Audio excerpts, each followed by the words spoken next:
राशिद, आपके पास पहले आऊंगी, मतलब कंप्लीट परफॉर्मेंस ही पाकिस्तान की पॉइंट ऑफ व्यू से अगर देखा जाए, वो लोग खुश होंगे उन्हें किस तरह परफॉर्म किया, मगर batting, are you happy with the batting? Batting ठीक है, जितना कर सकते थे उतना किया, लेकिन ये है कि लास्ट 3 ओवर में 44 रन किए इरफान और तैयब ने। बहुत अच्छी बाउंड्री की, उनको जगह का पता था कि कहाँ पे शॉट मारनी है। पॉजिटिव साइन है कि आखिरी ओवर में रन पड़े और किसी पावर हिटर की जरूरत नहीं पड़ी। वही बैट्समैन आगे जाके अपने आप को डेवलप किया और जब आपके पास रेंज होती है तो उसके बाद अपने अच्छे स्ट्राइक रेट के साथ रन किए दोनों ने। खास बात तो मुझे इसमें लगी कि विकेट तो लिए, सुफियान ने भी ली और हारिस रऊफ ने सबसे ज्यादा विकेट ले ली, अबरार ने भी की। वनडे में अगर देखा जाए अबरार से न्यू बॉल करवाई गई थी और उसके बाद T20 में भी देखे तो नया बॉल वही कर रहे हैं। ये नया चेंज लेके आना चाहते हैं शायद कि हम आगे जाके स्पिनर्स पे, जैसे अफगानिस्तान अपने पावर प्ले में शेयर करता है स्पिनर से, तो शायद हम भी T20 में स्पिनर से जा रहे हैं। तो ये एक नई चीज नजर आई है। तो हमें आगे जाके देखना है कि स्पिनर्स हमारे पास दो तो ये खेल रहे हैं, आने वाला शादाब हो सकता है। तो नेक्स्ट मैच में सुफियान मुकीम से भी पावर प्ले में करा ली जाए तो दोनों का मालूम जाएगा पावर प्ले में कौन बेहतर बॉलिंग कर सकता है। ये एक नई चेंज लगी पाकिस्तान क्रिकेट में। बैटिंग में देखें, नई टीम एक तरह से अपने नंबर्स भी नहीं पता इनको, तो उसमें आप ठीक है, जब आपके 17 ओवर थे 122 रन थे, फिर हम अच्छा लेके चले गए। अफगानिस्तान ने ये जिम्बाब्वे का ये हुआ कि अच्छा जा रहे थे 93 for 3 10 ओवर में, उसके बाद कैसे आउट हो गए तकरीबन 18 रन पे, वो हमारी बॉलिंग का भी क्रेडिट जाता है। जी बिल्कुल। अब यू नो इंटरेस्टिंग, मुकीम हो गए, Sufiyan Muqeem, Faisal, Abrar and Sajid. So you know good, it be good कि इनको भी ट्रायल किया जाए और यू नो लेट्स सी कि किस तरह चलते हैं। तो स्पिनर्स जो है कुछ प्रॉमिस दिखा रहे हैं, they look promising. Anyway, Aamer just coming to you, I think also we have to mention player of the match which Tayyab Tahir took responsibility. कह भी रहे थे कि पुरानी बॉल हो गई थी, मुश्किल लग रहा था कंडीशंस भी, but he made a plan and it worked well.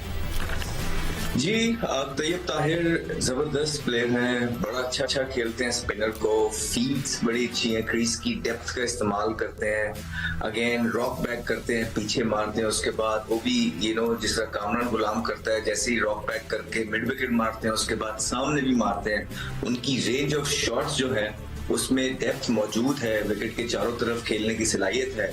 और जिस तरह का आगा सलमान जिस सिचुएशन में नंबर 4 पे आए और टीम को खड़ा करके चले गए कि 9 साढ़े 9 की एवरेज जब जा रही थी तो वो आए, उसके बाद जब वो गए तो 7 साढ़े 7 की एवरेज थी, और उसके बाद इन दोनों ने, नियाजी ने और तैयब ने अच्छा फिनिश किया। अब देखिए वहां पे यही बात हो रही थी ना कि जिस तरह अब सलमान है, जबरदस्ती जो है ना आगा सलमान को आप फिट करने की कोशिश कर रहे हैं इधर से उधर, यही आप तैयब ताहिर को थोड़ा सा और चांस दे देते।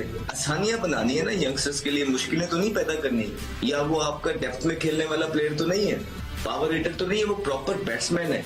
तो न्याजी की भी बैटिंग नहीं आ रही, उसको भी थोड़े थोड़े बॉल मिल रहे हैं, तो अच्छा होता कि अगर नंबर 4 पे तैयब ताहिर या न्याजी में से एक हमें खेलने को मिलता, क्योंकि सलमान अली आगा ने जो 19 बॉलों पे 13 किया है, मैंने बड़ी बड़ी इनिंग्स देखी है ये रिसेंट पास्ट के अंदर कि बड़ी बड़ी अजीब तरीके से लोग खेले हैं, लेकिन जिम्बाब्वे के अगेंस्ट वो जो पिच कल जिस तरह का बिहेव कर रहा था, जो इंटेंट कप्तान ने शो किया सलमान अली आगा ने कल, इट्स राइट अप देयर, मतलब कि उन्होंने अखीर कर दिया। और उसके बाद देखिए सुफियान मुकीम जिस तरह जबरदस्त उन्होंने बॉलिंग की है, वेरिएशन के साथ उन्होंने बॉलिंग की है, बुरे बॉल कम किए हैं, विकेट टू विकेट ज्यादातर बॉलिंग करने की वो कोशिश कर रहे थे। फिर उनका जो गुगली था जिम्बाब्वियन प्लेयर रीड कर नहीं पाए, स्टंप भी उन्होंने करवाया। उसके बाद इब्रार भी जो है अच्छी बॉलिंग, जबरदस्त बॉलिंग कर रहे हैं पावर प्ले के अंदर। फिर आपका फैसल अकरम भी आ गया, तो आपके पास ऑप्शंस पूरे हो गए। अब आपके पास ये इस तरह के बॉलर आ गए हैं कि जो इंटरनेशनल लेवल पे परफॉर्म कर सकते हैं, हमने उनको देखा है, थोड़ी सी मेहनत करने की जरूरत है। तो I think all in all कुछ ना कुछ तो मिल रहा है, लेकिन अभी भी हमें कुछ चीजों पे काम करने की जरूरत है। जैसे साहिबजादा फरहान को आपने इतनी डोमेस्टिक की परफॉर्मेंसेस के बाद ऑस्ट्रेलिया में ले गए और उस पे काम किया, वो पुल मारते हुए आउट हुआ, कोचिंग का ब्लंडर था, आपने उसको ड्रॉप कर दिया। तो आप लोगों को यूं रुसवा नहीं कर सकते, पे काम करना है, क्योंकि उन्होंने 10-10 12-12 साल जो है लगाए हुए डोमेस्टिक के अंदर, और अगर उसको एक शॉट खेलते हुए प्रॉब्लम हो रही है तो कोचिंग किस चीज के पैसे लेती है? वो इसी चीज के लिए तो रखी जाती है जिस तरह हमने अपने कोचेस के साथ काम किया है। क्या साहिबजादा के साथ किसी ने काम किया? तो आपके पास ऑप्शन मौजूद है, अब उनको यूटिलाइज राइट तरीके से करना है कि जब एक कंपनी ने, ये बहुत इंपॉर्टेंट होने वाला है। And सिको, I think the good thing is that पहले मैच की बात करें तो फिर डिटेल में बात करेंगे, बस आपकी क्या टेक है on the batting and the bowling, तो आप भी अपना समराइज कर दें, फिर विल टॉक मोर। जैसे शहजाद ने बोला कि पहले रिजवान पहले बाबर करते थे कि अगर वो जिस नंबर पे हैं वो किसी को उन्होंने अपने कप्तानी के 3-4 सालों में बनाने की कोशिश ही नहीं की। ये ऐसा नहीं होता, कप्तान अपनी टीम बनाता है, जब टीम अच्छी बनती है तो वो उसी को फायदा देती है। रिजवान ने वही किया, सलमान अली आगा साहब ने भी वही किया। कल चौथे नंबर पे चले गए, 19 गेंदें खेली, 5 ओवर से लेकर 15 ओवर तक सिर्फ 56 रन बने हैं, सिर्फ 56 रन बने, जिसमें कोई चौका नहीं लगा, 2 छक्के लगे, वो उस्मान ने मारे, कोई एक चौका नहीं लगा। फिर आखिरी 5 ओवर में ताहिर ने और उसने मिलकर तकरीबन 60 रन बनाए 12 की एवरेज से। तो इससे क्या अंदाजा हुआ, ये कोई अच्छी टीम होती तो हम फंस गए थे। ये तो जिम्बाब्वे की टीम थी। ये तो बैटिंग की बात हो गई।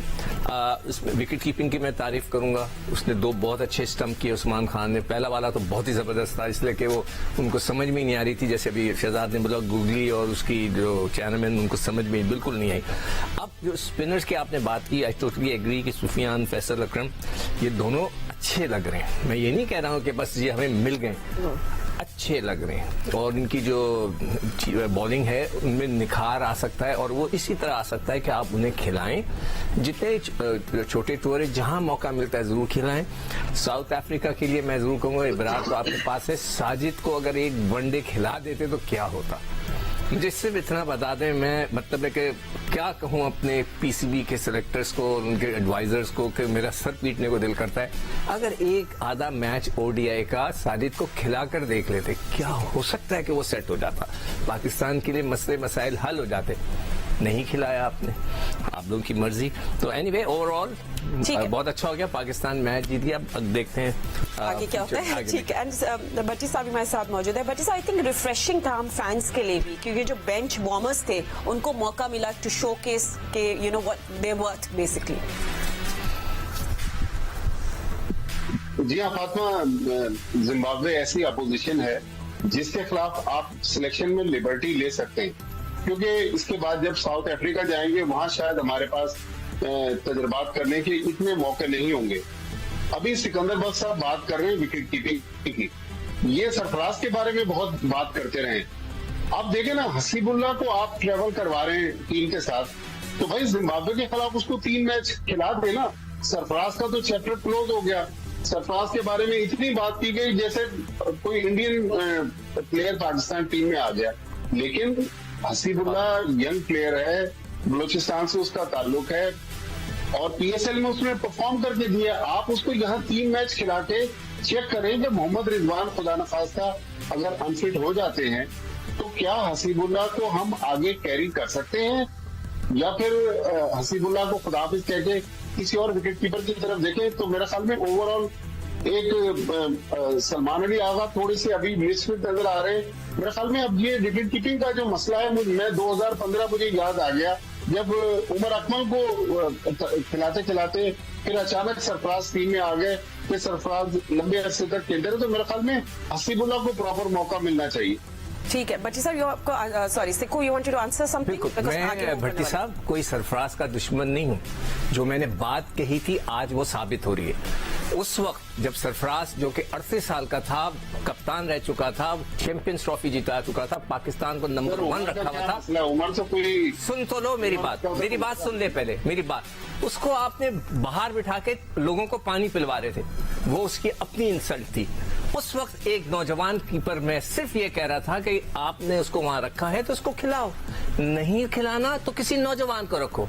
आज आप लोग वही बात कर रहे हैं कि नौजवान विकेट कीपर, मैं नहीं हसीब को खिलाएं या किसी और को खिलाएं, मगर मेरा कहने का मकसद था कि वहां पर उस वक्त एक नौजवान को रखें, एक साबिक कप्तान को जो इतना बड़ा उसका स्टेटस है, बड़ा स्टेटस है, उसको आप बिठा के चाय पानी पिलवा। अच्छा, लेट्स अगेन बी रेलेवेंट, वापस हम मैच के बारे में बात है। राशिद लतीफ भी साथ है तो उनसे भी टेक ले लेते हैं। बट उस्मान खान कीपिंग आपको कैसी लगी? वैसे शार्प तो लग रहे थे उस्मान।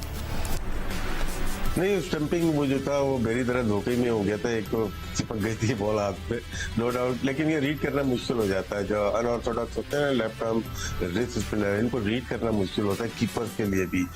हम यूज टू होते हैं राइट आर्म लेग स्पिनर पे बहुत ज्यादा यूज टू होते हैं, फिंगर स्पिनर पे यूज टू कीपर होते हैं। तो बैट्समैन को देखिएगा, जितने भी दुनिया में ये लेफ्ट आर्म अनऑर्थोडॉक्स जो बॉलिंग करते हैं उसमें कंफर्टेबल महसूस नहीं करते। इनका इकॉनमी रेट भी बहुत अच्छा होता है, चाहे वो सुफियान मुकीम हो, फैसल हो, कुलदीप हो या शमशी हो। तो इसमें विकेट कीपिंग थोड़ा सा मुश्किल होता है। उसके लिहाज से हम ये कह सकते हैं कि कीपिंग अच्छी की। इनकी जो T20 की जो बात हो रही है ना, मैं मवाजना करते हैं 3 कीपर्स का अगर मवाजना कर लेते हैं। ठीक है। हारिस है, हसीब है और उस्मान है। उस्मान बैटिंग में बहुत आगे है, इन दोनों से बहुत आगे है और जिसकी वजह से शायद ये मौका मिला। हसीब वनडे में अगर देखा जाए जो लिस्ट है में, उसमें बहुत अच्छी परफॉर्मेंस है। उनकी सेंचुरी ज्यादा है, उनका 50 से ज्यादा उनका एवरेज है, स्ट्राइक रेट 88 तक है। तो उसमें उनको चांस, जिसमें जिस फॉर्मेट में हम लोग मिक्स कर देते हैं कभी कभार सिलेक्शन में भी, और हम तजिया करते हुए मिक्स कर देते हैं। तो उनका जो स्टेटस है टेस्ट क्रिकेट और वनडे में वो ज्यादा बेहतर लग रहा है। T20 में उनको डिफरेंट नंबर्स पे खिलाया जाता है। लोग कीजिएगा कभी वो जल्मी से ओपन कर रहे होते हैं, कभी 5 कभी 6 और कभी ड्रॉप हो जाते हैं। तो इस वजह से उस्मान को जो लेके आए शायद इसी वजह से कि उनका रिकॉर्ड जो है T20 में बहुत अच्छा है। अच्छा Ahmed, do you agree with that Usman Khan की inclusion as because of course numbers हमारे सामने हैं? देखिए, मुझे एग्री करने की, मेरे एग्री होने ना होने से कोई फर्क पड़ता नहीं है। मैं सिर्फ ये जानता हूं कि उस्मान खान ने कितनी डोमेस्टिक पाकिस्तान के अंदर खेली है। अगर आपने इसी तरह खिलाने तो इंग्लैंड में भी बड़े पोटेंशियल वाले पाकिस्तानी प्लेयर पड़े हैं, उनको भी ले आए। ऑस्ट्रेलिया में भी पड़े हुए हैं, भारत के अंदर भी बड़े मुसलमान खेल रहे हैं, आप उनको भी आके खिला दें। ऐसे नहीं करते हैं आप। आपका जो एक सिस्टम है आप उसको सरपास करके लोगों को नहीं खिलाते हैं, एक अपने डेकोरम रखते हैं। तो जो लड़के आपके सिस्टम को चला रहे हैं, डोमेस्टिक के अंदर आपका पहिया चला रहे हैं, आपने उनको ओब्लाइज नहीं करना, आपने उनका ख्याल नहीं करना। तो मेरे ख्याल से हसीबुल्लाह, जिस बलूचिस्तान राइट है, अगर बलूचिस्तान का एक लड़का सुपरस्टार बनेगा, आप सोचिए कि उनको कितनी खुशी मिलेगी।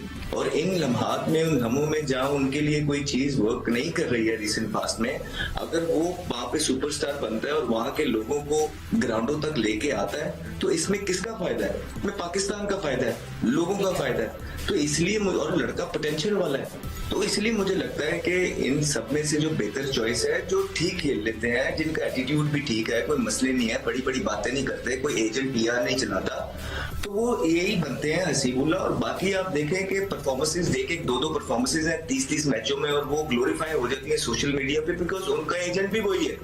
ठीक है, अगर आप देखेंगे तो एज सच फिनोमिनल परफॉर्मेंसेस 70, 80, 60 की हर तीसरे मैच में कोई भी नहीं दे रहा। तो इन सब में से जो डोमेस्टिक के अंदर जिसकी सबसे ज्यादा, सबसे अच्छी परफॉर्मेंसेस होंगी और जो मेहनत कर रहा है लड़का, जिसका ग्लव्स वर्क भी मुझे जो है ना बाकियों से थोड़ा शॉर्टर फॉर्मेट में ठीक लग रहा है। हाँ, जहां तक टेस्ट की बात है, टेस्ट में आप एक जो प्रॉपर कीपर है उसके साथ आप जा सकते हैं। वो आपका रुहेल नजीर भी हो सकता है, बड़ा अच्छा ग्लव वर्क है उसका भी, और एक टाइम पे वो लाइन में खड़ा हुआ था। तो मुझे लगता है कि जिस तरह भट्टी साहब ने बात की है हसीबुल्लाह की, ठीक है, हम लोग ऐसा करते हैं, उसको खिलाना चाहिए। सही है, ठीक है, हम इस कॉन्वर्सेशन को आगे भी लेकर जाएंगे। Will talk more about wicket keeping and comparison भी करेंगे।